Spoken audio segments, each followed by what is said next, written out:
Қайырлы күн, құрметті әріптестер, басқа да көрермендер. Бүгін біз енді 490 бойынша вертикаль жоспарлау тоқталайық. Бұл жерде кестеде жалпы 7 сыныптан бастап 10 сынып аралығындағы жоспарлау қалай жүргізіледі, яғни бұл Назарбаев зияткерлік мектептеріне арналады. Өйткені біздегі оқу бағдарламасы біраз өзінің бір ерекшеліктері бар, өзгешеліктері де бар. Және де мында бізде қарап отыратын болсақ, бізде негізгі 490 бірнеше тараудан тұрады. Табиғи ресурстар, әлеуметтік экономикалық ресурстар, дүние шаруашылығы, ел тану деген сақылдай. Бізде енді бұның бір ерекшеліктері, енді бізде қарап отыратын болсақ, бұл жерде вертикаль жоспарлауда былтырғы жылдар бізде оқу мақсаттарының бірталай өзгерістер енгізілді. Кейбір оқу мақсаттары төменгі сыныпта, кейбір керісінше жоғары сыныпқа көтерілді. Сол сақылдай, енді соны қазір реттеп жеке-жеке таныстыра кетсем, мында бізде қарастыратын болсақ, бірінші табиғи ресурстарға тоқталатын болсақ, жалпы табиғи ресурстар 7 сыныптан бастап бізде 10 сыныпқа жалғасады. 10 сынып бізде білеміз, Қазақстан географиясы бойынша қарастырамыз. Мұнда енді қазір жеке-жеке өтіп көрсетейін. Қазір мен бірінші бізде 7 сынып бойынша табиғи ресурстар тарауында біз табиғи ресурстардың жіктелуі, яғни қандай түрлері бар, сонымен таныстырып өтсеміз. Екінші айтатын болсақ, бізде тақырыпта бізде қарайтын болсақ, таралу заңдылықтарын оқушылар білу керек. Яғни әр табиғи ресурстардың таралу заңдылықтары қай жерде қандай ресурстар, соның ішінде минералды ресурстарға жеке тоқталып өту керек, және оларды және картадан анықтай алу керек. Келесі 8 сыныпта біз сол табиғи ресурстарды не істейміз, оларға баға береміз. Экономикалық, экологиялық тұрғыдан, және олардың потенциалын анықтаймыз. Осыған байланысты табиғи ресурстарды өңдеу технологиясын қарастырамыз. Өңдеу технологиясына бұл жерде жәнегі бір айтатын болса, белгілі бір пайдалы қазбаны ала отырып, сол пайдалы қазбаны мысал ретінде оны өңдеуде қандай әдіс тәсілдер қолданылады, және ол әдіс тәсілдер қандай зауыттарда, қандай орталықтарда жүргізіледі, және одан алынатын дайын өнім түрлерімен танысу керек. Яғни бұл жерде 8 сыныпта айтатын болсақ, жалпы процестермен байланысты болып есептеледі екен. Енді 9 сыныпта айтатын болсақ, 9 сыныпта бізде берілген екі тақырып, бірінші табиғат пайдалану түрлері, яғни бұл жерде негізгі әдістер бойынша тоқталамыз, яғни тиімді, тиімсіз пайдалану деген сақылды. Оның және айтатын болсақ, салдары, себептері деген сақылды, шешу жолдары деген сақылды, соны қарастырамыз. Одан кейін табиғатты пайдалану түрлерінің тиімділігін арттыру деген бұл жерде біз жәнегі табиғат, яғни біз білеміз, қоры шектеулі, сол себепті жәнегі оның жәнегі тиімділігін арттыру мақсатында қандай әдіс тәсілдер қолданылады, басқа елдердің мысалында соны талдап қарастырамыз. Енді 10 сыныпта қарастырамыз. 10 сыныпта тақырып негізгі бұл тақырып 8 сыныпта тақырып ұқсас. Тек қана Қазақстан көлемінде біз не істейміз, қарастырып, және Қазақстан табиғи ресурстарға әлеуетін бағалаймыз. Жалпы біздегі ресурстың қандай түрлері бар, қай орындамыз, және ресурспен қамтамасыз етілу көрсеткішін есептейміз. Одан кейін табиғи ресурстар өңдеу технологиясы сипатта бізде қандай технологиялар пайдаланылады. Сонымен қоса орталықтарды анықтаймыз, яғни бұл жерде көп жұмыстар картамен жүргізіледі, анықтау үшін. Одан ары қарай табиғатты пайдалану мәселелерін талдау деген бұл жерде жәнегі 9 сынып өткен және тиімді, тиімсіз пайдалану түрлерін Қазақстан мысалында талдап қарастырып шығамыз. Яғни біздегі 10 сыныпта айтатын болса, 8 мен 9 материалдан қоса отырып, тек Қазақстан көлемінде не істейміз, қарастырып шығамыз. Жақсы, енді ары қарай қарастыратын болса, келесі әлеуметтік экономикалық ресурстар тоқталатын болса, бұл жерде инфрақұрылым дейді. Инфрақұрылым салаларын жіктеу 7 сыныпта бізде қарастыратын болса, негізгі инфрақұрылым түрлерімен таныстырып кетеміз. Ол және көлік, экономикалық, әлеуметтік инфрақұрылым түрлерін талдаймыз.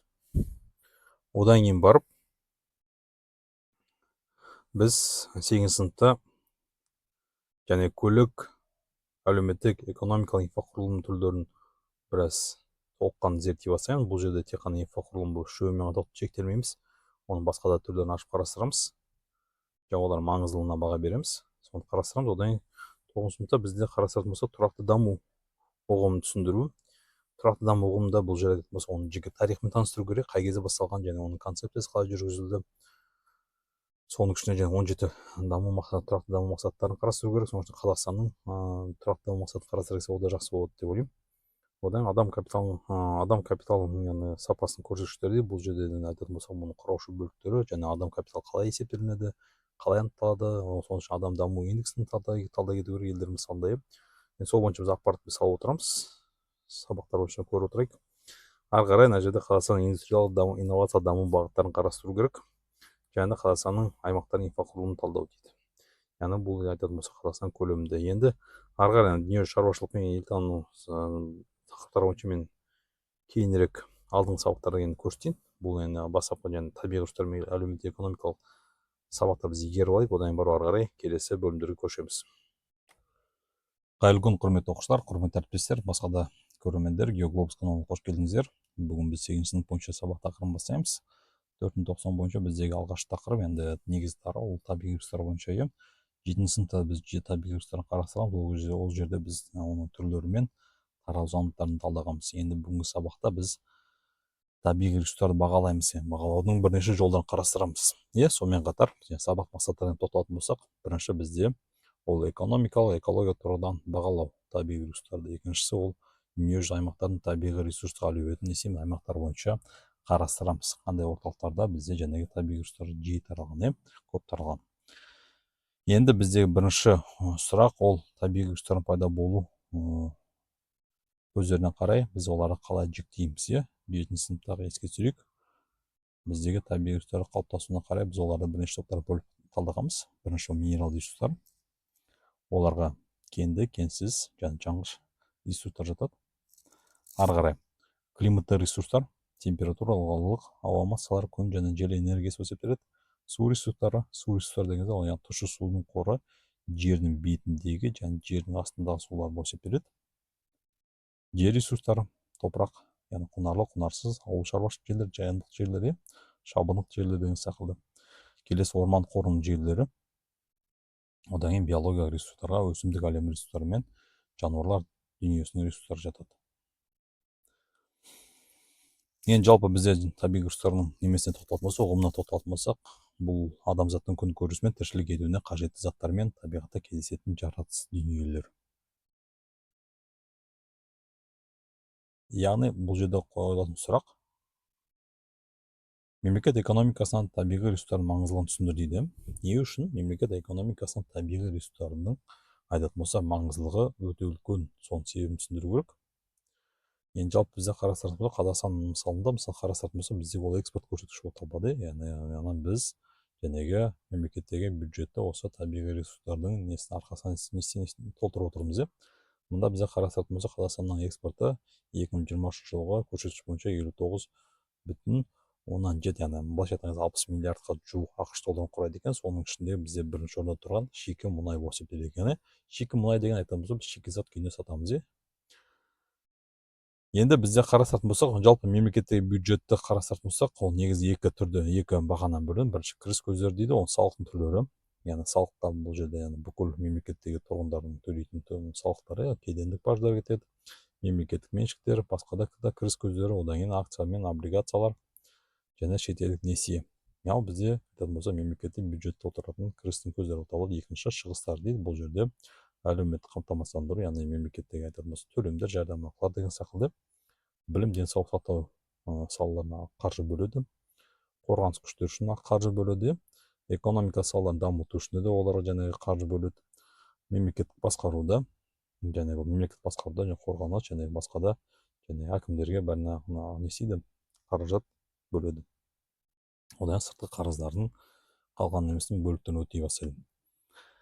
Енді келесі тоқталатын болса, жалпы осы жерде бағаның қалыптасуын түсіндір дейді. Негізгі бұл жерде баға қалай қалыптасады? Біз кез келген бір ресурсты бағалау үшін оның бағасы құнын біз қалай анықтаймыз деген секілді. Мұнда біз екі чипсы берілген. Бұл екі чипсы де бізге таныс. Біреуі Фан, екінші Лейс дейді. Бірақ екеуінің бағасы да бірдей емес, екеуі екі түрлі. Бізге Лейс жоғары қымбатырақ болды. Фан оның бағасы біраз арзанырақ. Неге олай? Соны түсіндіру керек. Былайша айтқан кезде Лейс қайсы брендке айналған, әлемдік, қайсы аймақтық брендке айналған деп айтуға болады. Сол арқылы оның жәнегі дәмі жағынан да, құрамы жағынан да істеуге де салыстырып бағасын қалыптасуын түсіндіреміз. Енді келесі бізде ой қозғау тоқталатын болса, табиғи ресурстарын бағалаудың жолдары қандай дегенде, сол бағалау жолдары олар қалай іске асырылады, соны талдап қарастырайық. Бірінші біздегі бағалау жолдары ол экономикалық әдістері. Бірінші оны шығын әдісі, яғни өңдеу, өндіру, тасымалдау үшін қанша қаржы жұмсалады, соны анықтаймыз. Одан нарық әдісі, яғни ресурстың нарықтағы құны. Келесі ренталық әдіс дейді, кіріс пен шығыстың айырмасы. Кіріске қанша қаржы жұмсалды және шығысқа қанша қаржы, кіріске қанша қаржы келді, немесе шығысқа қанша қаржы жұмсалды, соның айырмасындағы біз айтамыз сальдосын анықтаймыз. Келесі табыс әдісі ықтимал пайда есебі. одан қоршаған ортаны бағалау, яғни ластану шығындар қаншалықты ластанды. Яғни осындай әдістер бойынша біз есейміз, жәнегі ресурстың құнын анықтаймыз. Осы бойынша мұнайды барлау жұмыстарына бойынша бейнеролик біледі, көріп шығайық. Ары қарай жалғастырайық сабақты. Енді табиғат ресурстарын экономика бағалау дегеніміз ол шаруашылық қызметті пайдалану тұрғысынан олардың құнын анықтау үдерісі болып табылады. Яғни бұл жерде қарасатын болса, жалпы ресурстардың түрлерін бағалау мысалдарын тоқталатын болса, мысалы мұнай мен газды біз нарық құны немесе нарық құны және өндіріс шығындарымен бағаланады. Келесі орман ресурстары, ағаш экожүйесінің қызметтерінің құны, яғни көміршыл газын сіңіру бойынша есептелінеді.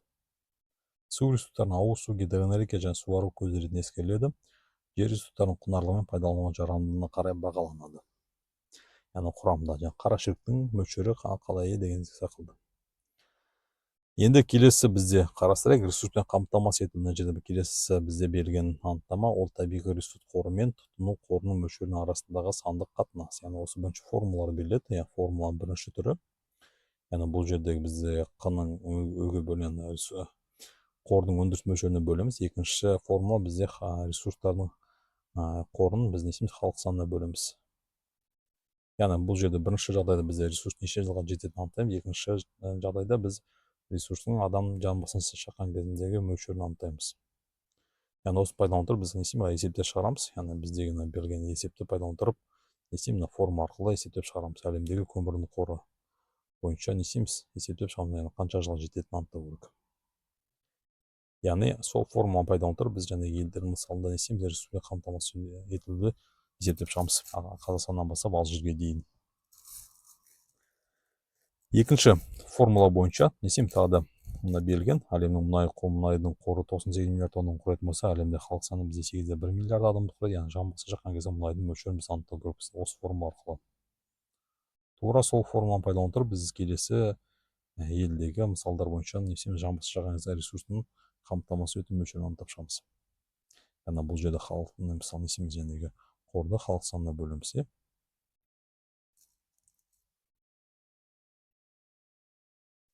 Келесі берілетін бізде сұрақ ол жаңадан ашылған кен орнын экономика бағалау үшін қандай шаралар ұйымдастырады. Яғни бізде қарастыратын болсақ, бізде барлау жұмыстары жүргізіп отырады ғой.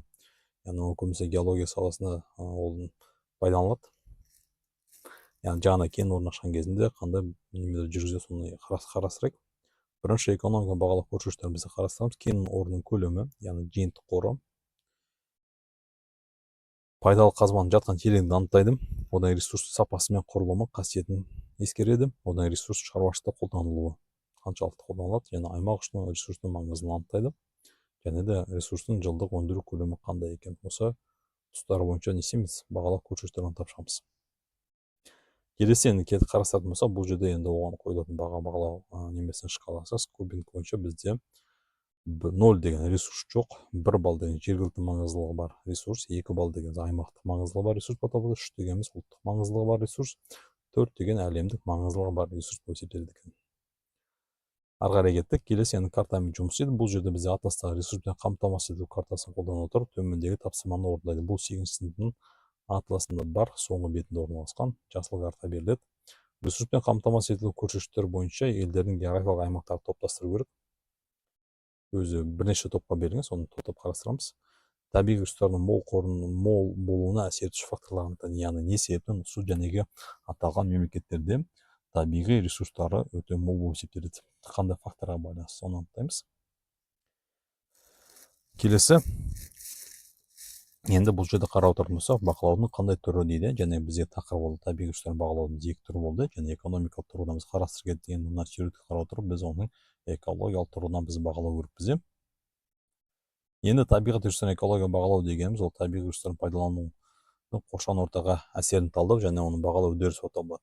Қаншалықты әсер етеді қоршаған ортаға, соны қарастырамыз.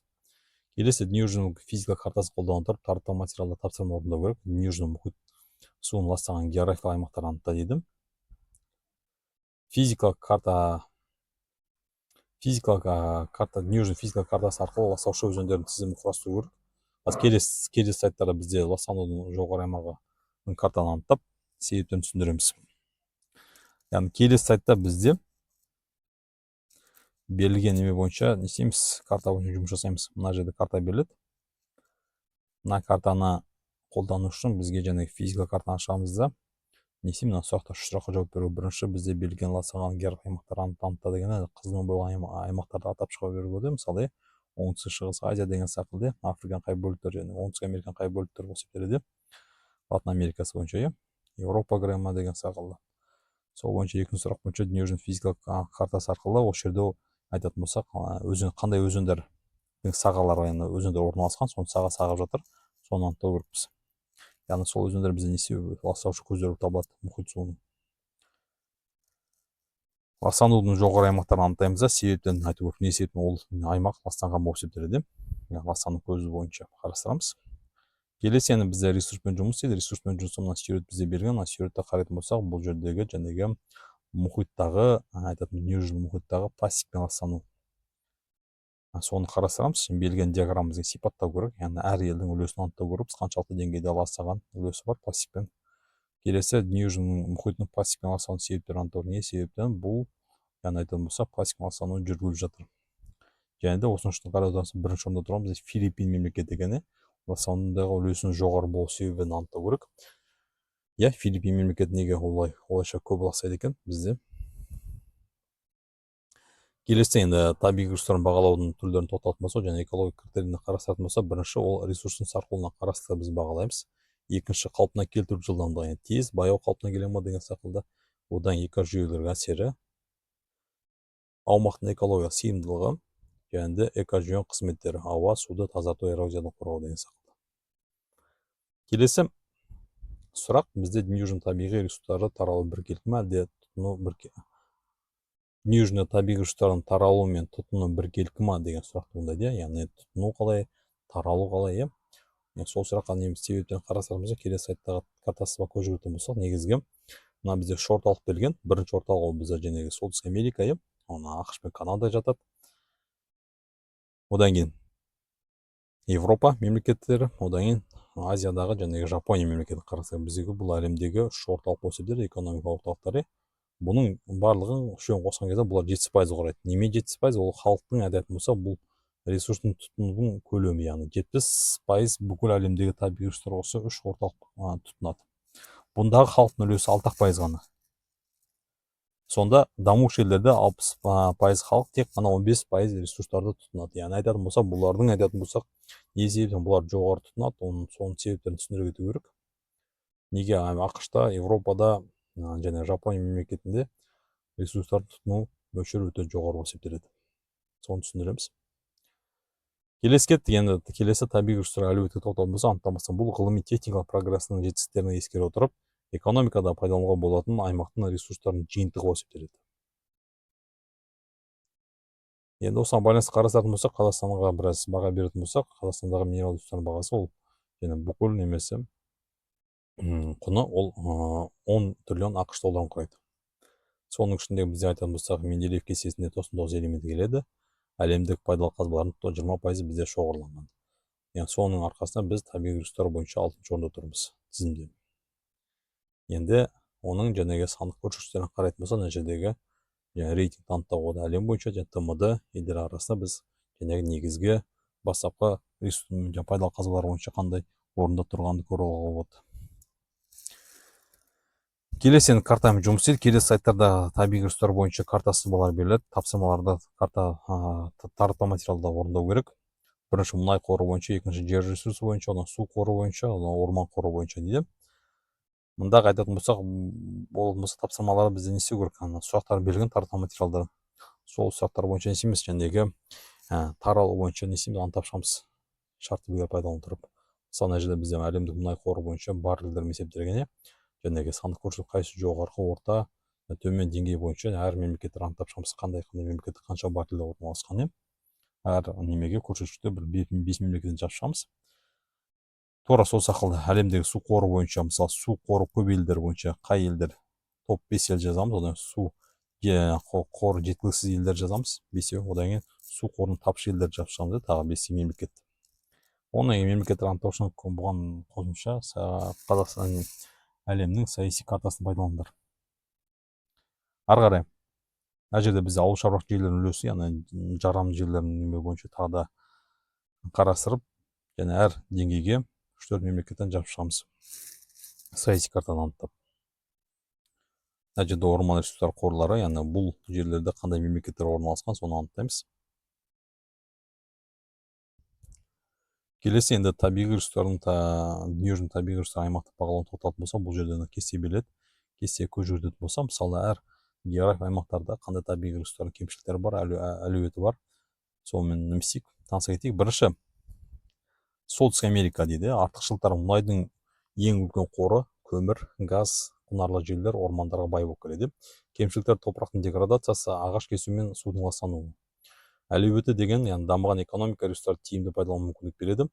Латын Америкасы тоқталатын болса, Латын Америкасынан бізде үлкен ормандар бар, минералды ресурстарға өте көп, мұнайға бай және су ресурстары өте көп болып есептеледі.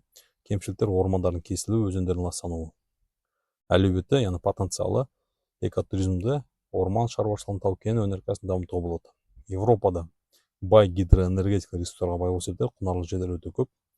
Кемшіліктері мұнайдың, газдың, көмірдің жетіспеушілігі, яғни бұл жерде энергияның тапшылығын сезеді. Келесі, бұл жердегі потенциал, жаңартылған энергия көздеріне көшу, ауыл шаруашылықты дамыту. Африкаға тоқталатын болсақ, Африкада мұнайдың, алмаздың, алтынның әртүрлілік, яғни биоалуандылық қоры кездеседі. Кемшіліктері құрғақ климат, судың жетіспеушілігі, ресурстардың нашар дамуы дейді. Әлеуеті су энергетикасы мен тау өнеркәсібін, ауыл шаруашылығын дамыту болып табылады. Азияға тоқталатын болса, бұл жерде мұнай, газ, көмір, құнарлы жерлерге бай. Кемшіліктері қоршаған ортаның ластануы, су дағдарыстары, яғни құрғақ климатқа байланысты. Әлеуеті баламалы энергетиканы дамыту, суды тиімді пайдалану. Австралия мен мұхит аралдарында тоқталатын болса, бұл жерде орасан зор минералды ресурстардың, темір, уран, алтындардың бай қоры кездеседі. Оның теңіз биоресурстары, кемшіліктері шөлді климат, құрғақшылық. Әлеуеті пайдалы қазбаларды экспорттау және күн энергиясын дамыту табылады. Жақсы, енді бүгінгі сабақ түсінікті болса, каналға қолдау білдірейік, канал бойынша ақпарат басқаруын таратайық. Назарларыңызға рахмет.